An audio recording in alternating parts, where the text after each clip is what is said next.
mystery, right? We always want to know what's on the other side of that wall. It's fucking scary, I'm not gonna lie. Come on now. First, at the beginning, our interaction with them to some sort of a higher dimensional place. Are we alone, and what happens when we die? And now for something completely Muonic. All right, we are live. Welcome, everybody. Space from the Deep, episode 30, Contact. So, two quick announcements before we get going. So, we've had some power issues, some electrical issues where I live down in Central America. As you all know, the power here is absolute shite. So this morning, about 15 minutes before the show, we had a huge power outage and somehow it came back. So we're good now, but again, we just wanted to forewarn you in case we go down. Space from the Deep episode 30 will probably be rescheduled for some point early next week. We'll let you know. Again, we're kind of just going as we're playing it by ear. I'll continue forward as per usual. If things go down, obviously my team will let me know what's up, and then we'll kind of handle it as we encounter it. So, one quick thing, I'm just gonna pull this up on the screen. Big one. If you guys didn't see, Ebert has officially made an entrance. Our POC film, which is our proof of concept film, dropped yesterday officially. If you didn't notice, obviously, over the last course of maybe, 8 to 10 days, we've been slowly teasing that yesterday was a day we were going to drop something special. If there's anyone new in the audience, obviously, we've been working on this proof of concept for a long time. We have Anaroth from Atrium on today, who really, I would say, project managed and associate produced the proof of concept, oversaw all the animation. So he's going to bring his input into kind of what that process looked like today. We're going to play through the film. We've got meme contest winners to announce. So it's a big show. We've got a lot of things to talk about. But if you missed the POC yesterday, check it out on X. The full film is there. You can watch it end to end. Drop a comment, share it around, repost it, quote post it, do whatever you can to show us some love. This has been something that's been in the works for a very, very long time. We're insanely proud of it. And we're excited as to what this really is going to help us unlock and what this is going to show the space, what we're capable of as a project. So the POC film, Ebert makes an entrance. Go check it out. Next one, the meme contest. So the Muonic Meme Contest. It's a tongue twister. That is currently ended. So if you're still submitting a meme onto the mega thread, which I think has like over, 150, 200 comments on it. Thank you everybody who participated. I was trying to go through submissions. It's insanity. Yeah, we had a lot of submissions, a lot of people. No, you're good. That was Rain, just in case you guys didn't hear that. But he said 200. So yeah, 200 submissions, just an incredible amount of participation. So thank you everybody. It was really hard to actually choose a winner or 3 winners for the contest, but we did our best, and we'll share those live on the show today. So those are the big 2 subjects of the day. We've got some fun stuff to talk about right out of the gate. Let's jump over to the crew. Here we go. Crew's here. Crew is live, and the crew's audio live too.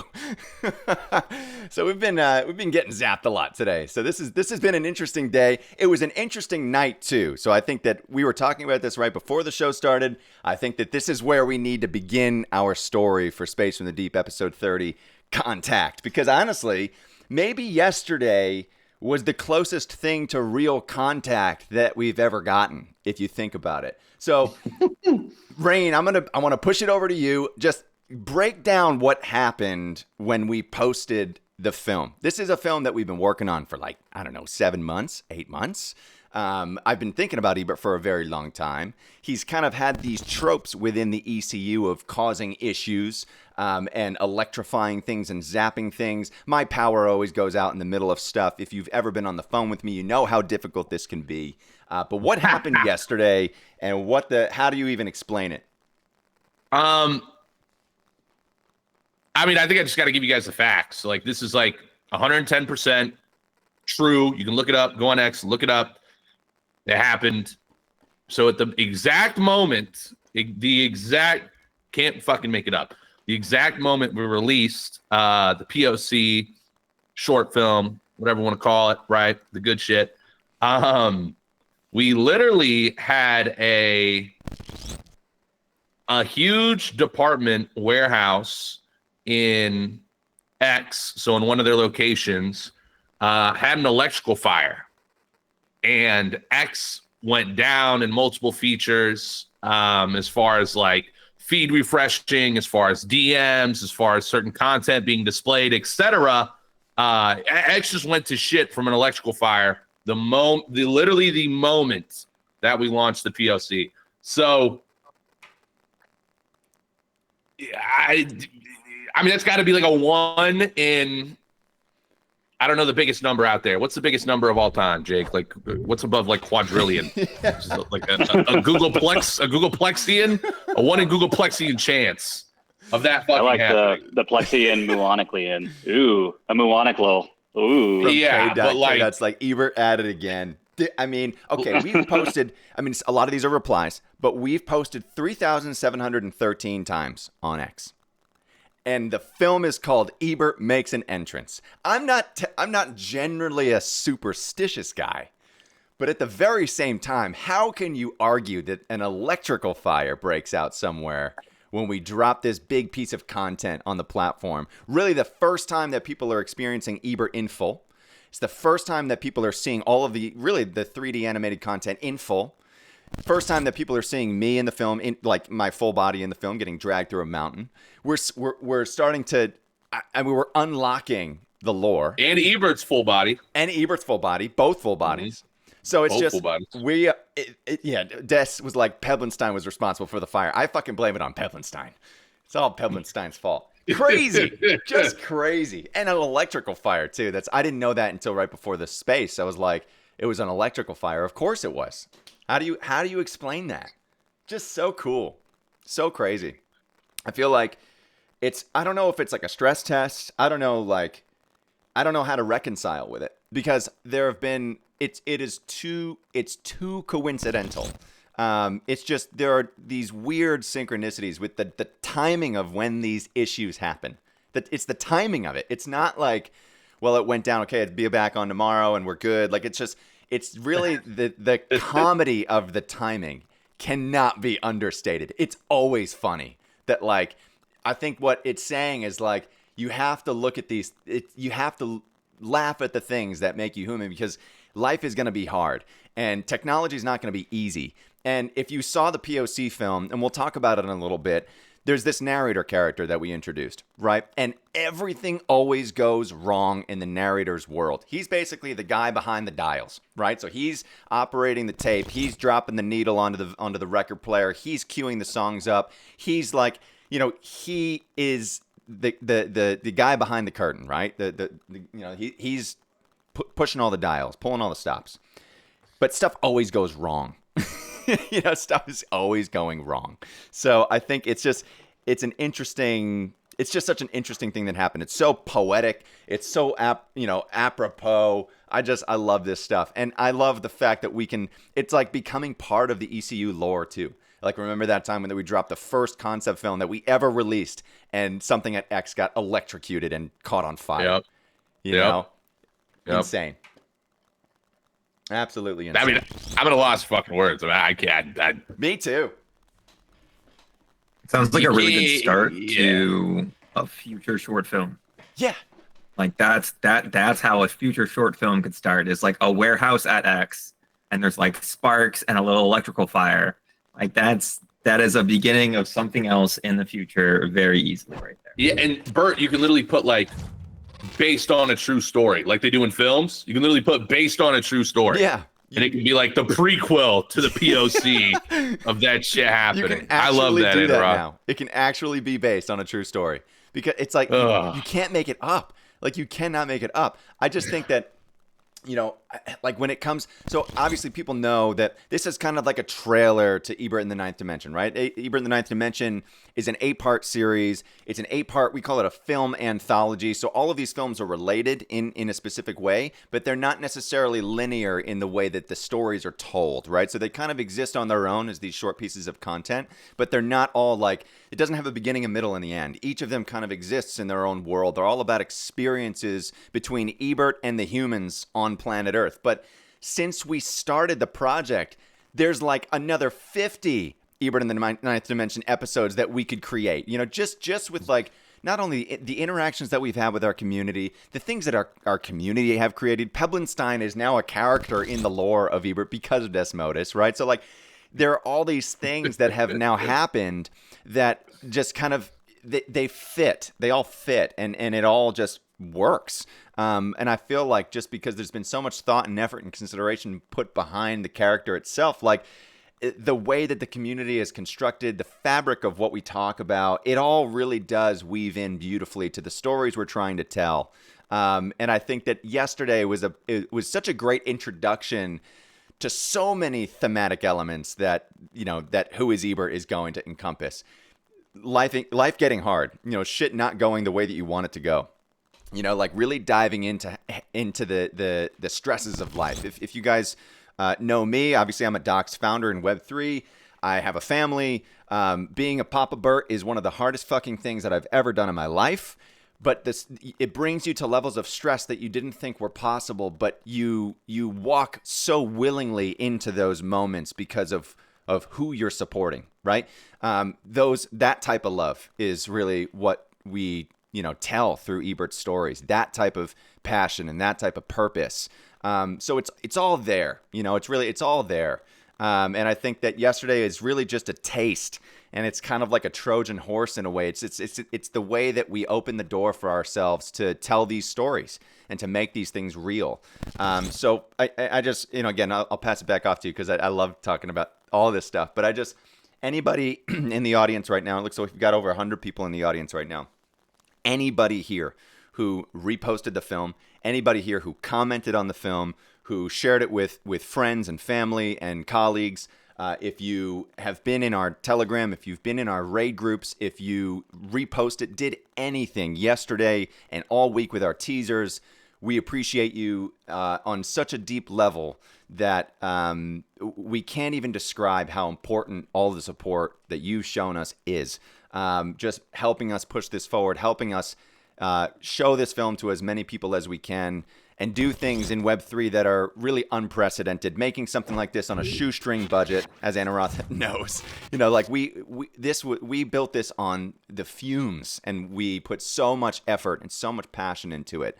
And I really do think that shows, and I'm so proud of everybody who is involved. So big shout out to people like Meyer, HG, Joshua, Des, K-Dot, obviously, Amos, Piz, you're in here. I see you in here. Rain, you reposted it yesterday. Addy, there's so many more people. It is endless. The community goes on and on. We also welcomed a lot of new people into our community yesterday. SK, I see you in here. Shout out to you. Thank you for everything that you've always done for us and shown up. BK, just the OGs. This was as much a win for our community as it was for us as a team. So just a big thank you to everyone, just to kind of reiterate that no electrical storm will stop that level of gratitude that we have to show everybody here. So thank you again. And just how crazy it is to release something and break the very machine that supports the thing you're posting. I love it. And that will go down into Muonic history forever in my book. Amen. Jake was also talking about a fucking meteor that was passing the planet as this also happened. So, I mean, it's just, how do you can't make it up. I think, like, if you go looking for this stuff, maybe you can find synchronicities sometimes, but you get to a point where you're like, okay, that excuse doesn't really check out anymore. Like, it doesn't really, it doesn't check out anymore. Like, how do you reconcile with these coincidences? How do you wrap your head around this stuff? And I think that we've talked about creativity. We've talked about, like, creativity kind of being its own thing. And I don't know, like, there's just a part of me that really feels like there's some sort of energy on the other side of all of this input. And it's kind of shouting back at us and letting us know that it exists. And that kind of, in a way, could be Ebert. You know, if you rationalize it that way, it's kind of shouting back and saying, don't forget to laugh about the stupid shit in life, because we build so many obstacles and make things so difficult. But don't forget to laugh at the stuff that makes you human. And that's why at the very, very end of the film, there's a fart joke. and that's it's the level of humor that every age on Earth can understand. My baby laughs at farts, so that is why there's a fart joke at the end, because everybody can understand a good fart joke. So Did that's my you show your baby that part of it? She's seen the film. She's seen the She's film seen more it? than anybody here. She loves Ebert. Loves Ebert. Is obsessed, and she started saying it really early too. I mean, it's just No shot. yeah. She can say Ebert? Yes, like just 1 year old, and she really knows that. Okay, Daddy's working on that little guy that moves around the screen and dances around and makes these funny noises, and she knows. And I think that there's an intrigue for young people because he doesn't speak. I think that because he doesn't speak and everything is expression, it kind of matches the energy of a baby or a toddler, because everything that they do is expression too. Their toolkit for expressing themselves is pretty small. So everything is done through the eyes. Everything is done really like in this kind of unspoken way. So that is why I really think that Ebert is going to be huge for a younger audience. And I think that as a business, as a product, like it's going to reach a huge demographic, a very wide spectrum demo, because it's going to be for adults, it's going to be for kids, it's going to be approachable by every age group. And I really knew that when I saw my own kiddo gravitate toward it and just really be kind of enamored by what she was seeing. Because again, we don't do TV, we don't do that, we don't do that stuff. Movies are a special occasion. Obviously, movies are a big part of my life. They're a very special occasion though. So if she's not drawn to something, it usually means it's for a reason. If she is, then it's for a reason. So yeah, just a little. Can I ask a quick question on that? Yeah. What I'm just curious here, right? So like you're like a massive, obviously like industry legend, right? Movie fanatic. What movies, like what do you watch with a 1-year-old? It's a hard one. It's really hard because you don't want to show them something where the imagery is too strong. A lot of it is trial and error. Like we've tried like like Wes Anderson, for example, is a great example. He does stop motion films like Fantastic Mr. Fox. He did Isle of Dogs, and he uses stop motion in films like Grand Budapest. But Fantastic Mr. Fox was a hit. The imagery wasn't too strong. I love that movie, and the humor can be, obviously it's kind of like Ebert. You can connect with that humor as an adult, but then kids also can love it because they don't really know what's happening, but they see these animals on the screen going around. That one was a hit. But then at the same time, Isle of Dogs, if you've ever seen Isle of Dogs from 2019, 2020, the imagery in Isle of Dogs was just too strong. And you can, again, it's kind of an energy thing. You can kind of feel it like this is it's not landing right now. It's like it's too much. It's too not overstimulated. Yeah. Just the images are too strong. So there's that. Nature shows are a big one as long as they're not like too violent. So like 7 Worlds, 1 Planet is a big one. We do like Planet Earth and Blue Planet. Like those are huge. And those are also, some of those are so beautifully shot. So if you have a good system to watch them on, it's really like that's a great one. And then like Miyazaki films that aren't like, there are a couple of like PG-13 Miyazaki films, but then there's like Howls and Kiki and like, there's some great Miyazaki films that I think are so artful. And I mean, these people spent years creating some of those frames. And I think that it's some of the best 2D animated content ever to be created in the history of cinema. There are a couple of René Laloux films that are these French films from like the 70s and 80s that we've tried. Not Fantastic Planet, but he did a couple of other animated films.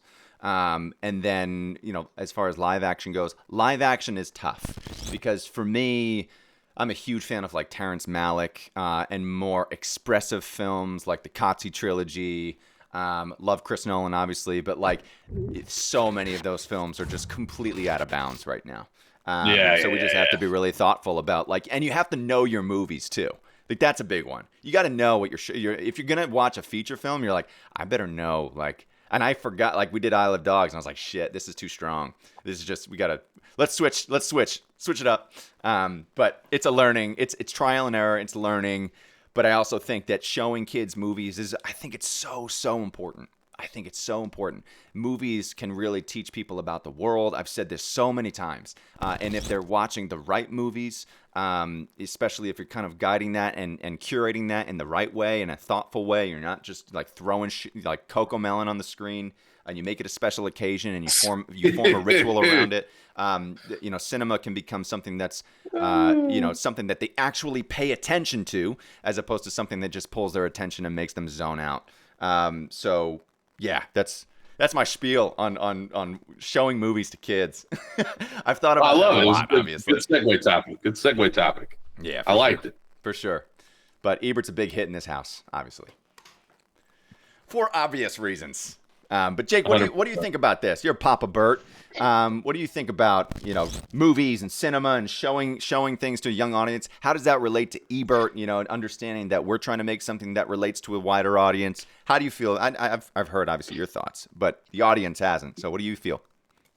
Yeah, I mean, your last statement really, to me, was the thesis here, right? Not showing film or a series where they zone out and become mind numb to, I don't know, I'm probably going to make this too rudimentary, but just mind numbing content, right? You mind numb, you zone out, there's really nothing of relevance, and there's this weird lights and singing and flashy colors and intensity just to grab their attention so they sit down. But it also depends on the mini Bert, right? So my mini Bert can't sit still. He can't. He doesn't know how to sit still. It's just constant, constant movement, constant expressions, constant running, right? I don't think my little mini Bert knows how to walk. He just runs and sprints everywhere, right? So he can't sit still. So it's interesting to hear this because Ebert's like the perfect fit for that. Because I show my mini Bert Ebert all the time, and he knows. I'm like, hey, who's this? And he's like, Ebert, right? He loves Ebert, just like your mini Bert. And I believe he would really follow a storyline, and it's actually calmed him down a few times in showing it to him. And I'm not just saying that because I have an organic or endogenous bias. It's simply a reality that I've observed, where I'll show him, some of the early gifts that you made, some of the early stickers, right? Some of the early animations that you made in Ebert. And he knows Ebert, and he actually is wanting to kind of sit and look at my phone or look at the screen and tablet. So Ebert absolutely fits this narrative, fits this mold perfectly of, is there content, is there a show that also gives, deep humanistic expressions with lessons about love and kindness and consciousness and, the exploration of the universe and realities, that also is a way that captures and motivates their attention so they can ponder and inquire. But it's not, some kids will just run away. But I've also noticed in child learning development, I don't know if I told you guys this, but I actually mentored kids during COVID, which was new to me. I've never done that before. And by the way, this is before I was a Papa Bert. I was a graduate adjunct professor for a while. So I'm used to teaching adults, right? But during COVID, I was like, let me take this crack at teaching healthcare professional kids because they're all at work and everybody's tired.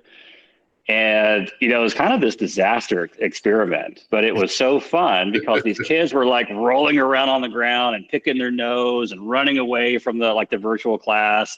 And I'm trying to teach very basic concepts like, hey, this is condensation. Hey, this is how, plants extract water into the atmosphere. And these are little experiments, that you can do to actually see this, right? Humidity, like there's a way you can trap it and see it. Nothing crazy. And what was fascinating to me is, we come back on in a couple, 2 or 3 weeks, and we have a breakout session like, hey, what'd you learn? And they actually retained it. But wow, if you were looking at them, they're just rolling around the ground, running away, screaming, right? Just crazy aliens kind of, I don't know, just running away and stuff. But the next couple of weeks, I would say, hey, did you actually try this experiment? What did you learn? And they're like, oh yeah, we actually did this and blah, blah, blah, blah, blah, blah, blah. I'm like, either you guys have amazing parents or your brains are just wickedly smart and you're, like what's happening? So Ebert really solves this. It's a good nexus. It's an optimal nexus, I feel. That, I wish that, my mini Bert would have Ebert when he was 2 years ago or a year ago. So, but there's kids out there that I know that would appreciate it just like your mini Bert would. Attention span's one thing, the teachings, lessons, not the intensity, but yeah, Eric, what you shared is spot on, not just zoning out with Coco Melon or, Miss Rachel, right? Oh my my goodness. God. You know, I said, yeah. fuck that. Oh, And God. it's kind of like there's like this attention warfare happening. We're like, Oh.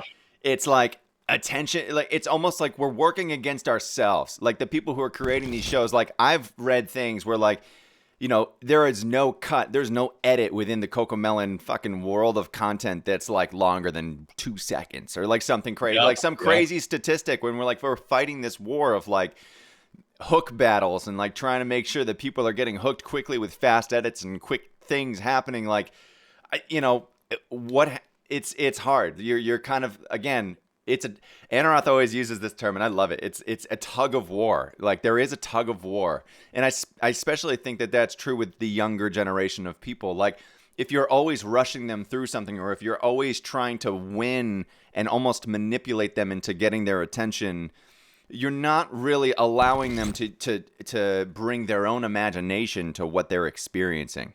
And I think that that's a huge loss for media. It's a huge loss for, you know, animated content that's really flashy and you know, just over the top too much, like Cocomelon, like the colors and the edits, and it's risky territory, because imagination is why I'm here. Imagination is why Ebert is here. And it's because I had a lot of time to think, I think, when I was a kid, and kind of develop my own thought process about things. If I'm constantly getting told what to think, or kind of tricked into giving my attention, like a 3-year-old doesn't fucking know. Like they don't know. They don't take a step back and say, you know, this is probably not healthy for my brain to be wired into this TV for the next hour straight. Exactly. So I'm just going to go over there and think in the backyard. Like no child in the world is thinking about this. So I think that the way that I look at Ebert's content is kind of this, like, it's again, not to like pedesticize or pedestalize what we're doing. I forget exactly what the word is, pedestalize what we're doing.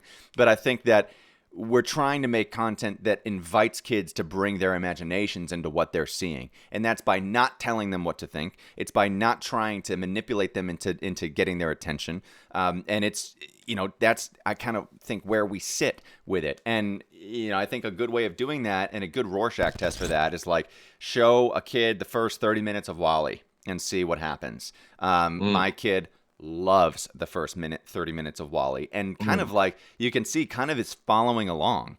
There's a lot that you can do, and there's a lot of story that you can tell, and a lot of narrative that you can develop without saying a word. And that's because, you know, I think that the way, you know, being a father, like you watch how kids communicate, like they're not using words, they're just expressing. And, you know, if you create a character that kind of like meets them there, that's it. Tell your story, you know, and that's where this all really lives for me. And the narrator is kind of just like, that's like the John Cleese. That's for the adults, you know, because everyone's gonna hear the John Cleese guy and be like, oh, it sounds like the guy from Monty Python. Oh shit, that's so funny. And then the kids will just kind of, you know, maybe ignore that part. Who knows? But it's for everyone. So I wanted to kick it to Anaroth, because targeting a demographic, talking about our audience size, talking about all this stuff, I think, is interesting. You've seen, you know, the Meat Quacks and their merchandising run, and all of these different sorts of verticals that some of these IPs follow. We have one of our OGs, HG, in the audience, is always talking about, okay, we need to make plushies, we need to do merchandise. Where does that sit for you, Anaroth, kind of in the priority list of things for original IPs? How important is it to have a merch shelf, to be able to, you know, sell your products and sell your IP in the physical form? Anaroth, before you go real quick, please say it's very important, because I've also been pushing for this for quite some time as well. Continue. I think if you want to build long-term like culture and commitment from an audience, they need to not just feel like they are a consumer first. And if that is what people feel like you're doing by launching a product, like that's probably not going to end as well. And I think if you go back to like 2021 and like people launched all these little plushies for their projects, and then one, they didn't understand distribution. They didn't understand like what was going to happen and like what scale you needed to do things so it's cost effective. I think now you have Chat GPT that can literally make your own like product landing pages. It can do your marketing. It can help you identify quantities. Like it's a weird 2-year difference between like then and now, and how a small company can figure out what the right amount and how to process something they maybe don't have a lot of experience in. So I think there's a really key shift there from then and now. I think I sent you that YouTube video from Jelly. Yeah. And they talk about how important it is for you to think about any animation content in addition to like actual physical goods, like merchandise. Like you have to do that. Like the animation industry isn't built off of profits coming solely from the content itself. Like you need a holistic view of what you're really trying to accomplish. And I think when you fight against that grain, like you also aren't going to be successful. So the question is like, where is that point where you recognize it is the right time? Well, sometimes your fans are going to ask you for it. Like they're literally going to start asking you like, hey, like I need this in my life. 2, do you have a plan beyond your first launch? I know like one of the conversations you and I have had multiple times, like you only get to launch once. Yep. That's it. Are you ready for everything that's going to happen after that? And secondly, if you are ready to launch, are you ready for if everything goes right? What happens if you sell out instantly? What happens if you have shipping problems? What happens if you're over on demand? What if you run out? Like, if all of the things went right, are you prepared for those things too? And a lot of people will tell you they're prepared for everything that could go wrong, but very few people will tell you that they're prepared for when everything goes right. They're ready to scale up immediately if that happens. And I think one of the things that's really cool about like the group of people that you have around you is building effective teams.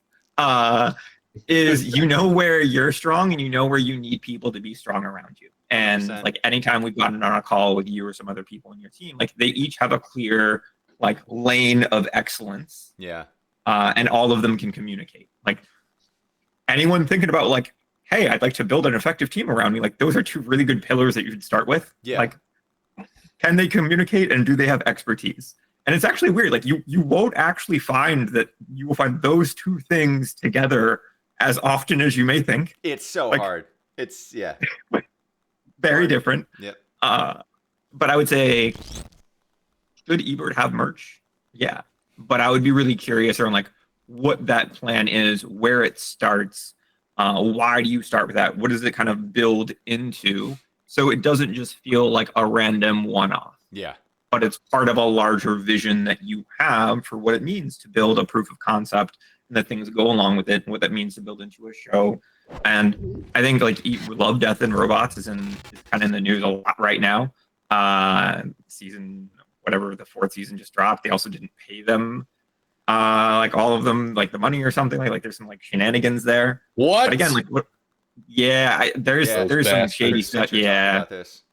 I just watched all of them. Literally, like I'm not shunning you for it. Like, no. I'm not. I'm fucking like, mad.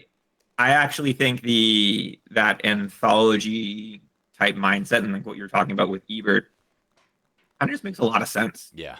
And I think the other part is it would also make sense to me if Ebert wasn't even always in like the same view, right? If he has multiple dimensions, like how you see him in a dimension can also be different.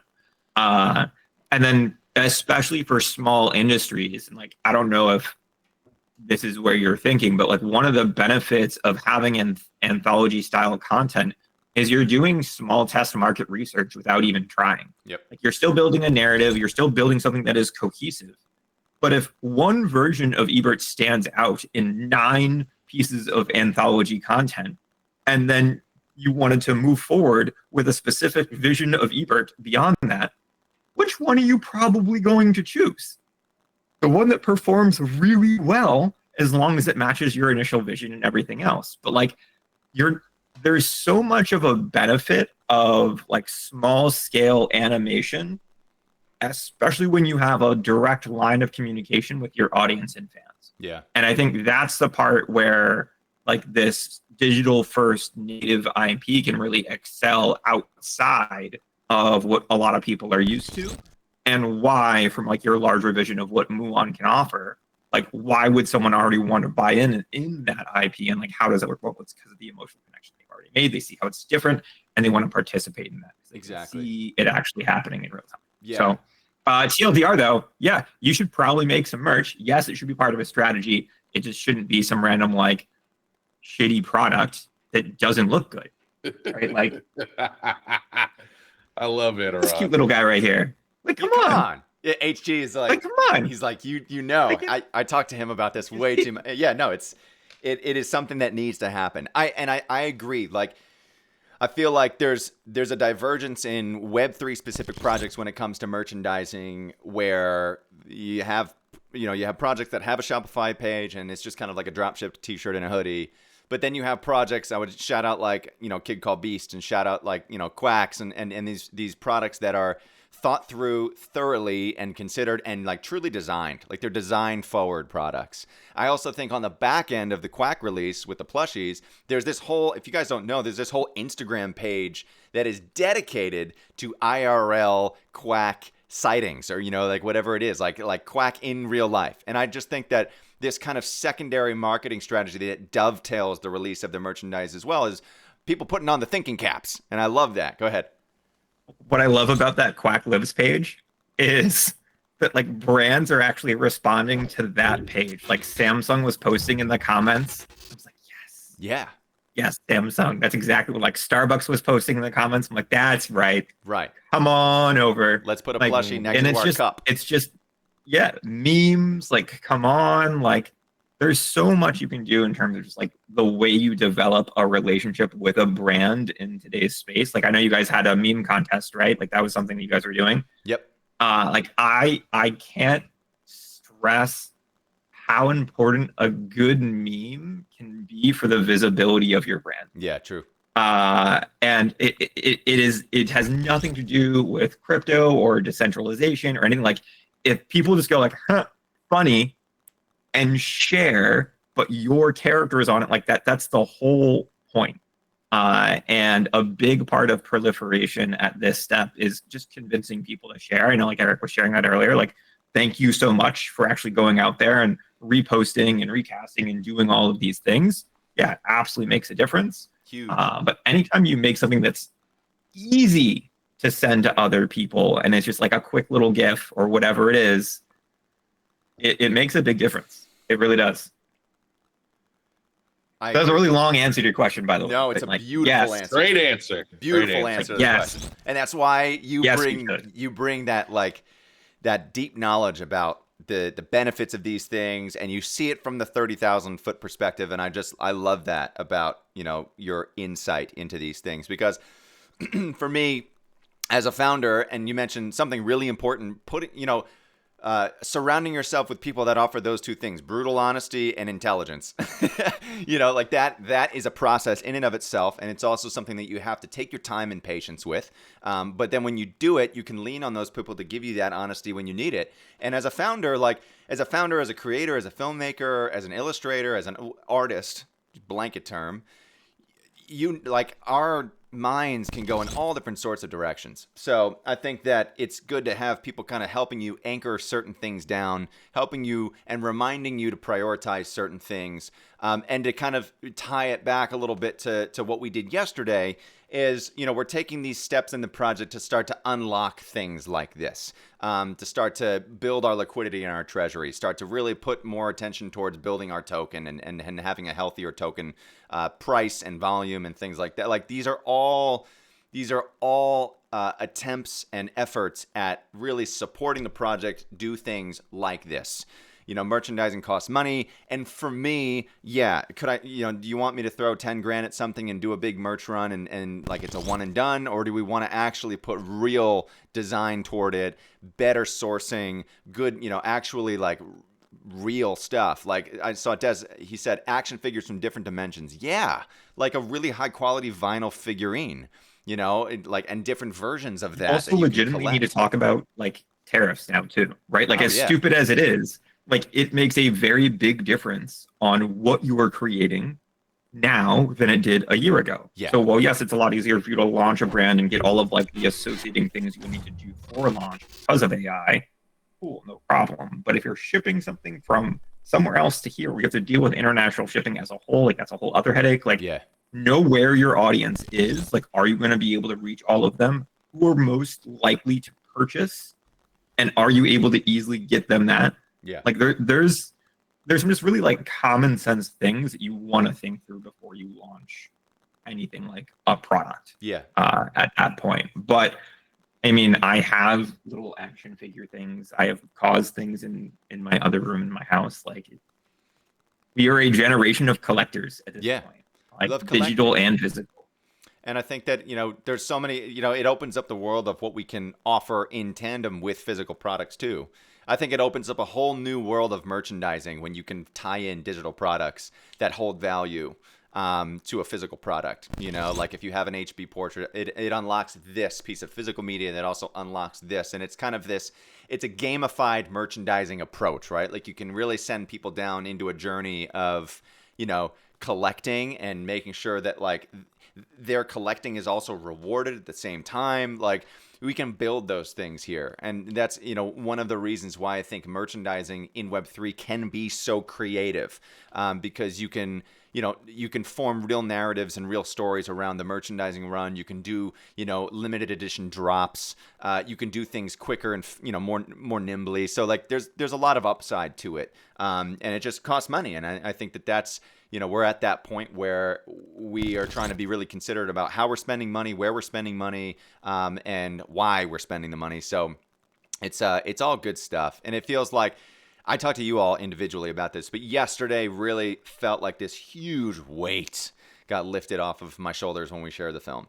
Obviously producing anything and putting all of your effort into even if it's just a concept film can suck so much energy from you, and you only have so much energy to give on any given day. So it felt like a huge relief. It felt like I'm going to be able to really open up and kind of, start to weave other things in that helps us build this brand. And that, it's important for us to remind people that it is a brand. And the Ebert token is really what's going to help us power that brand. And that's, it's the big picture of all of this. So I think it's a good opportunity to jump forward. We have to announce our meme contest winners. And then I was considering sharing the POC film live. We have over 225 people in here now. So let me jump over to the screen share. All four of us should be here. Wonderful. So we could do this. We could not do this. I'm going to maybe leave it up to you guys and we can do a quick vote. I have the POC film that lined up. We could either encourage people to go view it in full on X. We could also do a live watch here in case people missed it. Or we can jump straight forward and talk about our meme contest winners, and then we can wrap out the show and call it a day for episode 30. Let's go down the line. Jake, POC or no POC? What do you think? I say yes. Yes, POC. One for POC. Rain, POC or no POC? Oh, God. Uh-oh. It's hard because from a business perspective, what would be the best is to technically tell everybody, hype it the fuck up and tell everybody to go watch it and retweet it and like it. But if we want to put the business hat down and be like, all right, community, whatever you guys want to do, we can do it too. We can also do an honor system where, look, we'll watch it together. But if you like it, don't be a dick. Go retweet and share it still. Love that one. Anaroth, what do you think? People agree to that. I like the don't be a dick strategy. I think that's flawless. So like I said, we play it.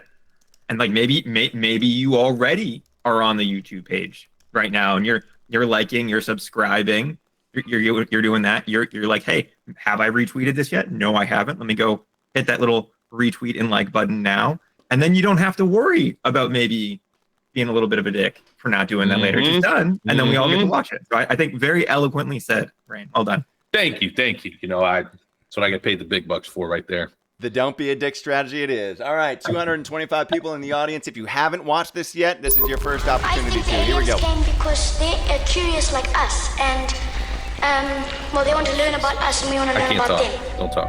It's definitely being controlled to view our car. You had the physics watching you. Definitely, yes.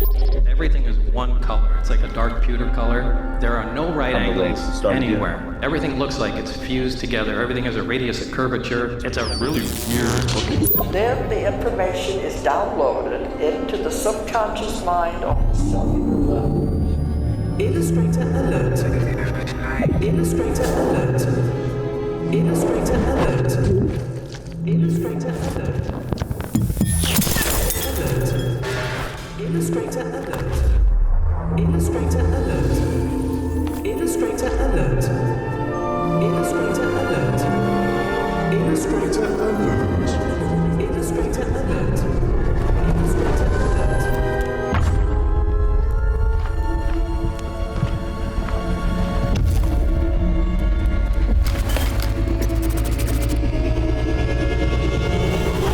I can't bloody believe it! Where's the bloody 9? Why? Can he get one thing right? Absolutely not. Of course he can't. He's useless. Oh! No, no, no, no, no, no, no!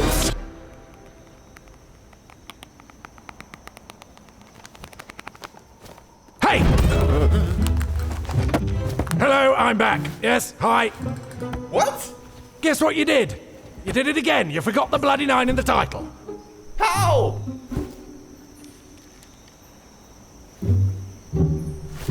Oh, just one time. And no idea what I'm talking about. Nothing between the eyes, nothing between the ears. Nothing in there at all. I'm off by.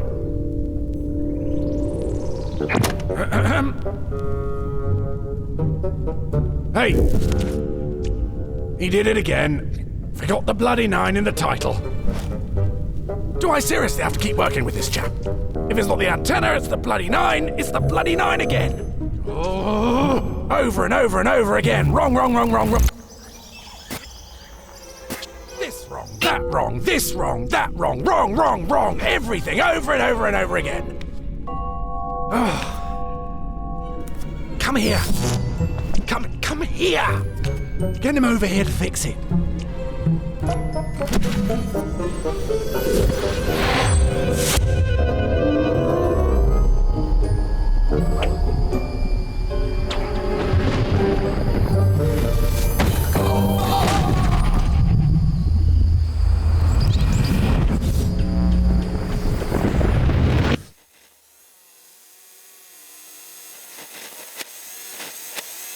Oh, for the love of God, press the bloody button! Oh, God, no! See, it's done it again! Oh, I don't know. I don't know what I did. I just pushed that button and that thing happened. Come on, just push it. Push it.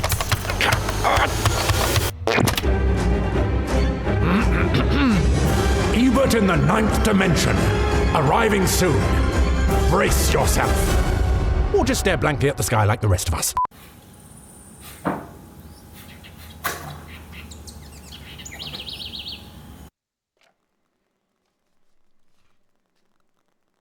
Or just stare blankly at the sky like the rest of us. Crazy. Crazy. I think that there's maybe a small delay, but I think that was it. So there it is. Golden. Showing the world for the first time. It's still so crazy to watch it. Like, okay, so Adebola was like, this is the 10th time I'm watching this, and it still feels like I haven't watched it before. Fucking, it's crazy. Just so everyone knows, I smile every time that I watch it now because I'm not thinking about what I need to change. And I think that it's just, for any filmmaker, anyone who makes anything, anyone in the audience, if you've ever edited a video, if you ever made music, if you ever look at anything, when you can finally watch it or listen to it and you're not thinking about what you need to fix, it's such a good feeling.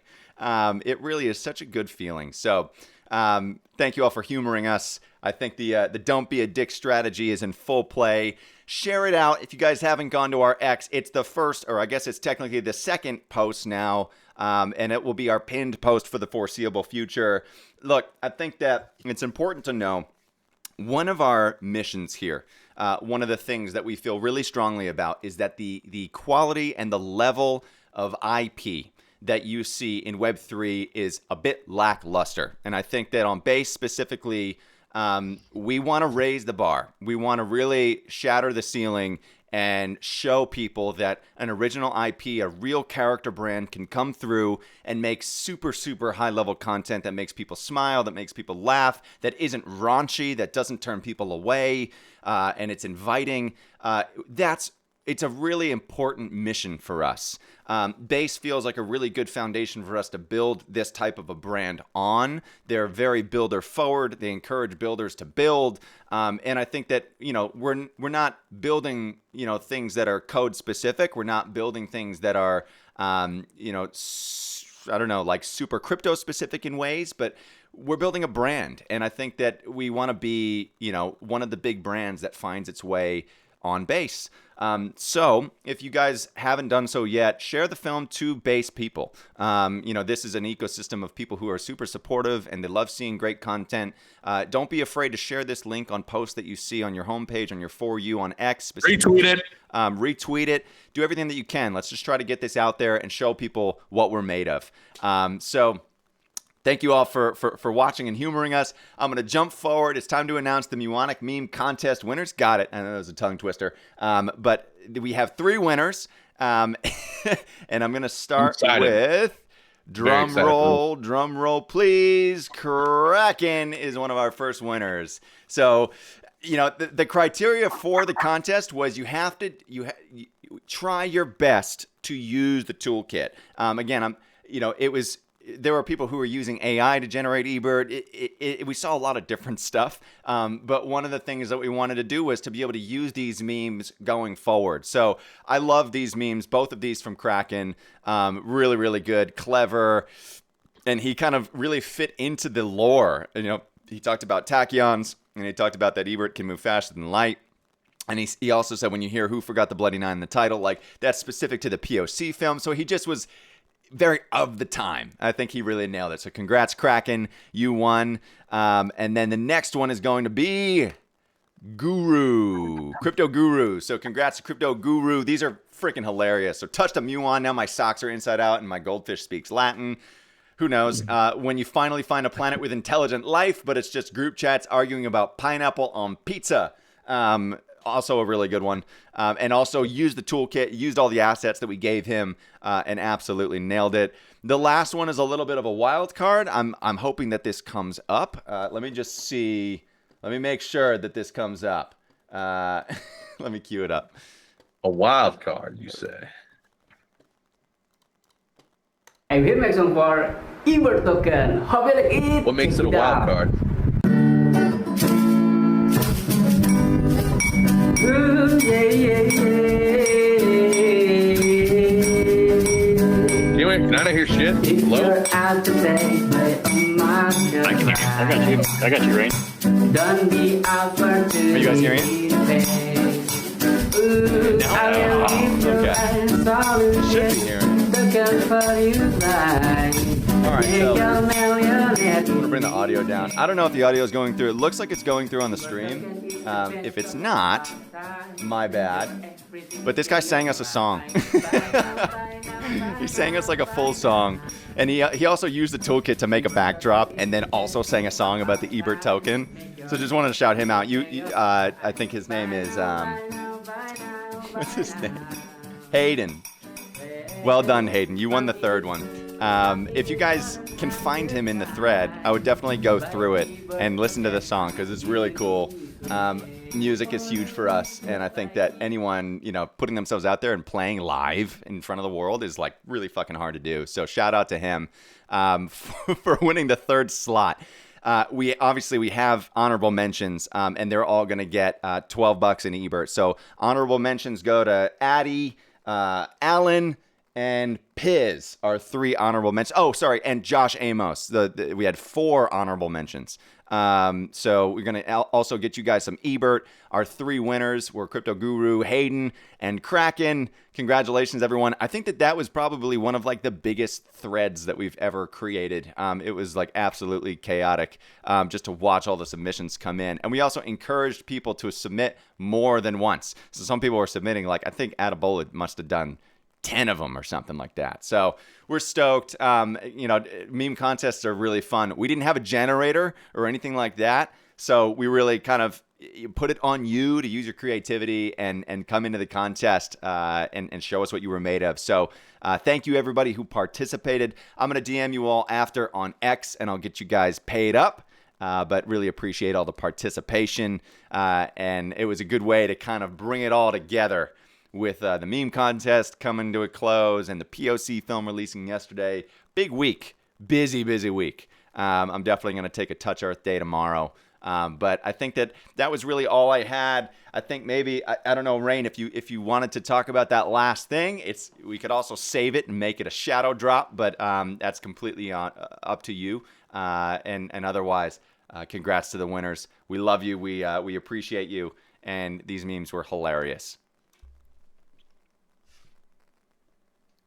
Beautiful. Beautiful. Am I delayed? I might be zapping out. No, you're good. Okay. You're good. I don't know.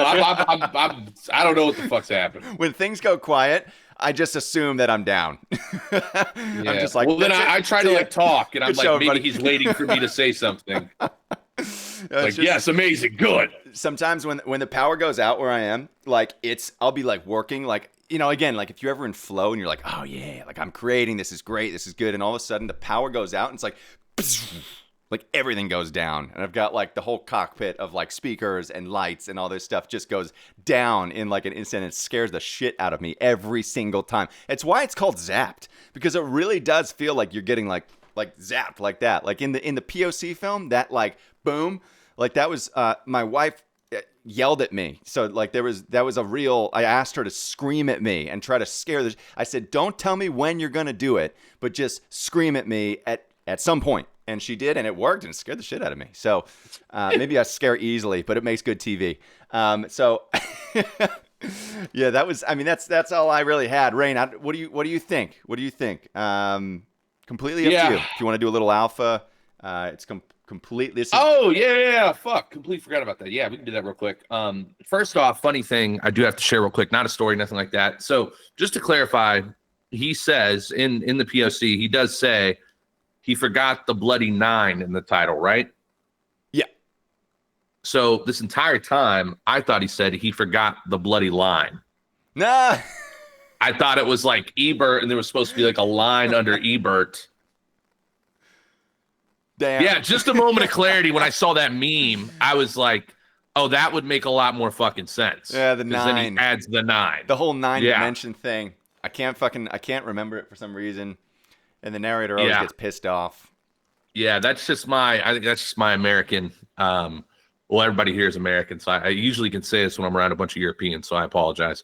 Yeah, that's on me. That's on me. Hey, I mean, it still checks out. Like, if you forgot the line, you forgot the line. I thought it was Ebert, and there was supposed to be a line. Ebert, and then in the 9th dimension. And then I realized after seeing that meme, I was like, oh, yeah, fuck, that's why he's adding the 9. Okay. Yeah, that makes a lot more sense than a line. Because I remember I messaged you and I was like, God, this narrator's mean as fuck for you forgetting a line. Just a fucking vertical or horizontal bar. Like, God, this guy's brutal. But the 9, I get it. Because no one knows what dimension he's in. Oh, shit. After the first time you watched the film, you came back to me and you were like, man, that narrator really fucking hates you, bro. Yeah, dude. I guess because if it's over a line, yeah, sure. Like that's a lot to get angry about. But if it's the 9, which is technically the most important part of the title, it's frustrating for him. I get it. I can sympathize and I can shoulder the responsibility of being forgetful sometimes. So I feel much better about that now. Now I know you're not in danger. We're good. Okay. Yeah, guys. So huge partnership announcement. Alpha, how do I want to do this? Okay. As a lot of you guys know, I'm a co-founder, big equity holder in Boss Fighters. If you don't know what Boss Fighters is, just get everybody juiced up and excited. Badass. It's hands down the best game ever in Web3. And it's because we built it to be Web 2. It's on Steam. It's on Epic Games. It's on MetaQuest, the first ever crypto game on Steam, first ever crypto game on MetaQuest. One of the first. There's been like 5 maybe total on Epic Games. Long story short, it's free to play. It's built on Unreal Engine 5. So like that's the newest, biggest engine. So it's not like a piece of shit point click game, whatever the fuck. It's a real game.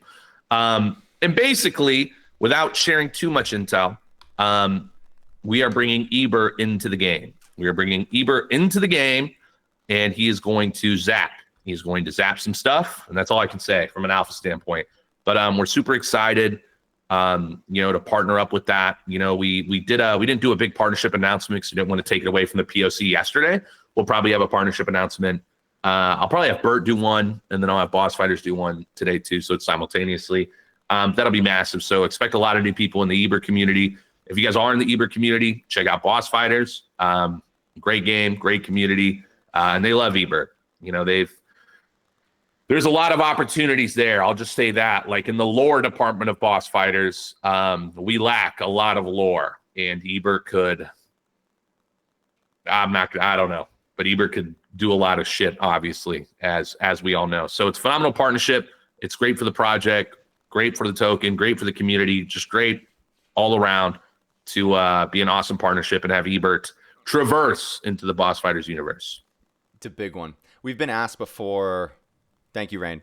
We've been asked before about gaming partnerships. Web3 there's a lot of games obviously being developed in Web3, a few of them specifically on Base. We've talked to Barrio, we've talked to Base Minecraft. We've talked to a lot of these people. Me personally, I've talked to a lot of them. It's never felt right. And it's never felt like we would actually be able to show people who Ebert is as a character until I talked to the founder of Boss Fighters.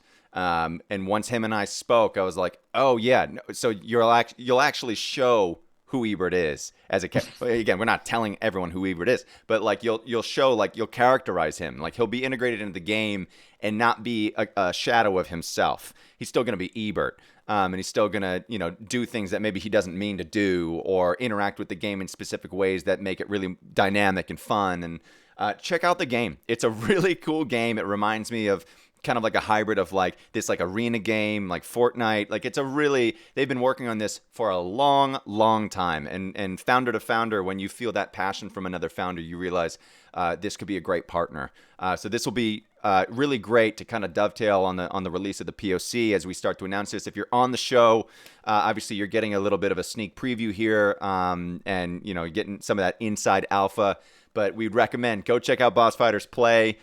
Check out what they've got, what they've been building, and keep an eye out for an announcement from us and an announcement from them to announce that we're going to be diving in and really starting to mess with stuff in the Boss Fighters world. So that would be really cool. And again, like it's the first gaming announcement that we've done, and it's a Web3 specific thing. You can't do this in the traditional world, which is so lovely about Web3. You're able to integrate into games this early in a franchise's lifetime, and into a game that's this big with an audience this big and in a vision as big as theirs is huge. Really, really big for us. It's big for Ebert. It's big for Muon. It's big for our team. It's big for our community. So I have to credit fully and thank Rain also for tethering that and bridging that gap and bringing us all together, and being the ultimate Bert connector. And it's like we said before, like Anaros said before, you surround yourself with good people who are honest and intelligent and well-spoken and connected. And like, that's what we've been trying to do. And that takes time. So we're just so stoked to be able to announce these things, share the POC with the world, tell people what we're up to, partner announcements, all these things. Merchandise is around the corner, HG, I promise. It will happen. We've got a lot of conversations happening behind the scenes. But congrats again to our Muonic Meme Contest winners. Thank you everybody again for watching the POC, sharing it around. Reminder again, this is the Don't Be a Dick. This is the Don't Be a Dick method. Share it.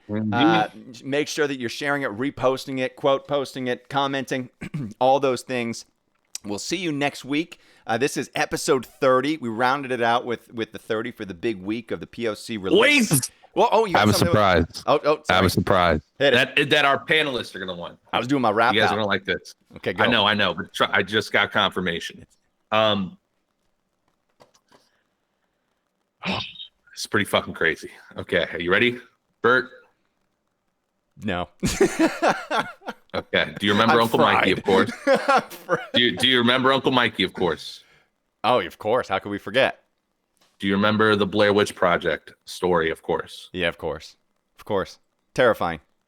So, John Fox, the creator of the Blair Witch Project, I just got confirmation that once he gets back from BTC, whatever the fuck it's called, BTC in Vegas, he is down to come on the Ebert show. Oh, no fucking way. With us and Uncle Mikey, if we want Uncle Mikey, and whatever. Big episode. Oh, but yeah. So just putting that out there. Oh, just putting that out there. For the OG Berts, you know how big that is. That's awesome. We talked about Fox for, months ago. We just weren't there. We just weren't there. I think that we're there now. That's amazing. Yeah, if you guys have ever seen the Blair Witch Project, study up. Fucking amazing. And changed the landscape of found footage filmmaking forever. So that'll be amazing. Great news. Great button to leave it off. Right? Great I know. button. I thought I had to. I was like, fuck, I'll DM him after, but I was like, okay. What a button. No, I love it. Look at this. We've got 350 people on the stream. Just an amazing show of faces. Thank you, everybody, again. This was Space from the Deep, episode 30, Contact. We're naming these episodes. The poster, if you guys are interested in the posters, are going to be available on Zora. I will mint it today. It'll be up there shortly. But again, thank you all so much. Stay tuned. Uncle Mikey and Fox. What's the first name? Is John Fox? John Fox. John Fox, right?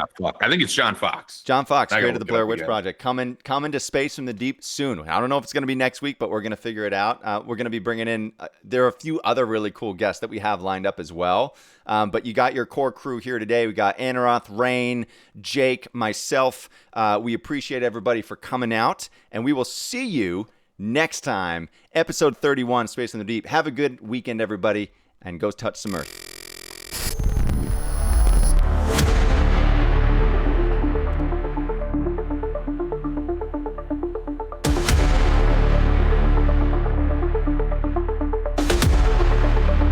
Transmitting live from the edge of the unknown.